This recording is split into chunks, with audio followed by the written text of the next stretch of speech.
আসসালামু আলাইকুম ভিউয়ার্স, কেমন আছেন সবাই? নিশ্চয়ই ভালো আছেন। এই তো আজকের ব্লগটা শুরু করে দিলাম। ছাদ বাগানে গেলাম সকালবেলা পানি দিতে, কাছে পানি দিলাম, আর এই যে এই শাকগুলো ছিঁড়ে নিয়ে আসলাম। খুব সুন্দর শাক ভাজি করব। আর সেই সঙ্গে কিছু মরিচও পেয়েছি, এই যে মরিচগুলো ছিঁড়ে নিয়ে আসছি।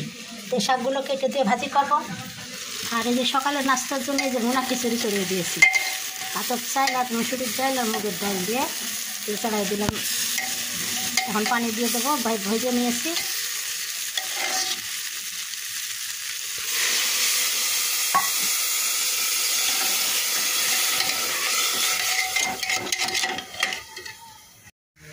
এই তো শাকগুলো এভাবে কেটে আমি ধুয়ে এই যে একটু লবণ আর মরিচ দিয়ে সিদ্ধ করতে দিয়েছি।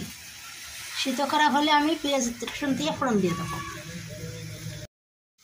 এই তো ভিউয়ার্স, আমার এই যে শাকগুলো সব সিদ্ধ হয়ে গিয়েছে।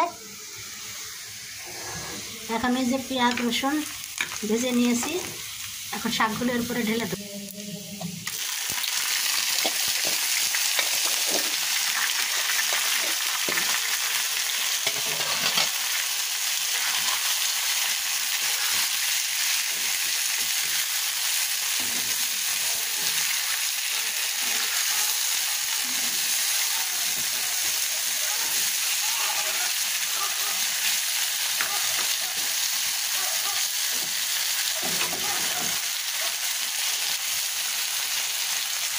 পানিটা শুকিয়ে এলেই নামিয়ে নেব। এই তো গ্যাস একদম কমপ্লিট, শাক রান্না পানি একদম শুকিয়ে গেছে। একদম টাটকা শাক হারভেস্ট করে নিয়ে এসে অমনি রান্না করলাম। কাঁকরোল ভাজি করলাম এবার কুচি কুচি করে কেটে, রুটি পরোটা দিয়ে খেতে ভালো লাগে। সকালের নাস্তার সঙ্গে কাঁকরোল ভাজি করে নিলাম।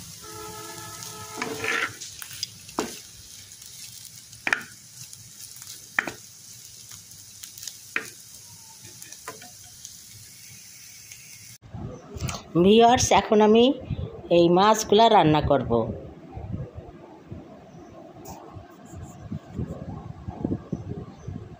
মৃগেল মাছ, তা আমি এই যে হলুদ লবণ মেখে রেখেছি, এখন এটাকে ফ্রাই করব। আর এদিকে দেখতে পাচ্ছেন এটা শিং মাছ। শিং মাছকে আমি ভালো করে ধুয়ে টুয়ে রেখেছি। আর এই যে লাউ, এই লাউ দিয়ে শিং মাছের ঝোল রান্না করব। তা আমি প্রথমে মাছটা ভেজে নেব, এটাকে ফ্রাই করে নেব।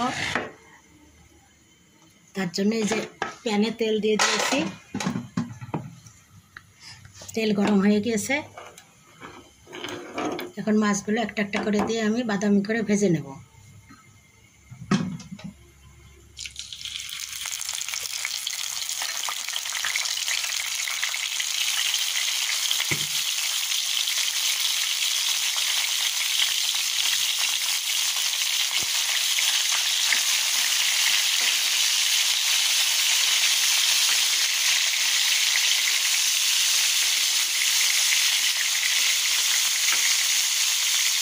মাছগুলো ভাজার সময় একটু ফাঁকা ফাঁকা করে দিতে হয়, তা নাহলে এই মাছের চামড়ার সঙ্গে লেগে গিয়ে মাছটা ভেঙে যায়।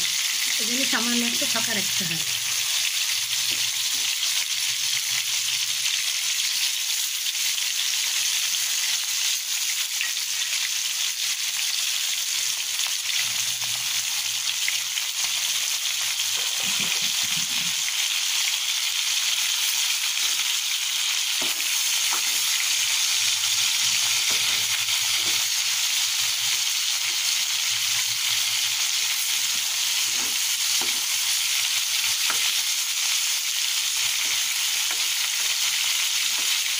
এখন আমি প্রত্যেকটা মাছের মাঝখানে একটু একটা গায়ের সঙ্গে একটা গায়ে যেন না ধরে সেভাবে আমি রেখেছি।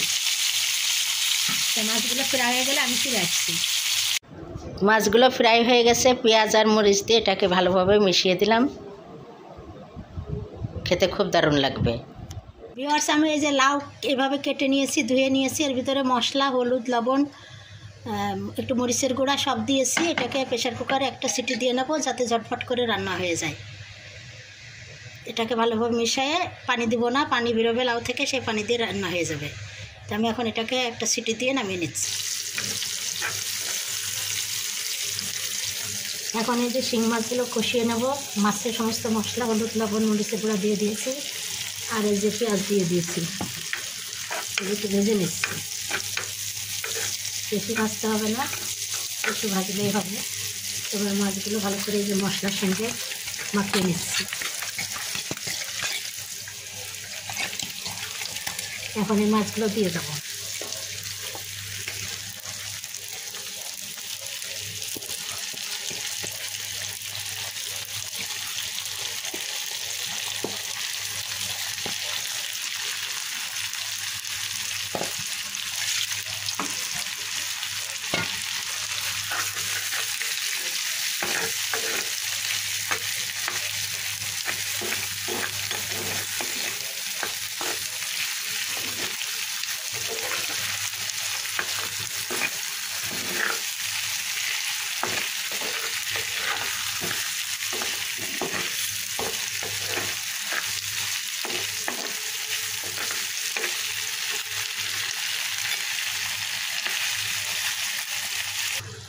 ভিউয়ার্স, এই যে আমার মাছগুলো কষা হয়ে গেছে, সেই ফাঁকে লাউগুলো সিদ্ধ হয়ে গেছে।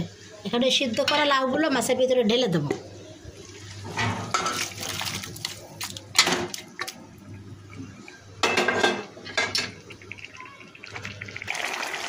তো আমার শিং মাছ দিয়ে লাউয়ের ঝোল হয়ে গিয়েছে। এবারে যে আমি একটু ভাজা জিরের গুঁড়া দিয়েই নামিয়ে নেব। কত ঝটপট করে প্রেশার কুকারে সিদ্ধ করে নিলাম, একই সঙ্গে মাছ কষা লাউ সিদ্ধ হয়ে গেল। তারপরে ভেতরে ঢেলে দিলাম, একটুক্ষণ দেখে যে লাউ সিদ্ধ হয়ে গেছে, লাউ কালারও সুন্দর হয়ে আছে।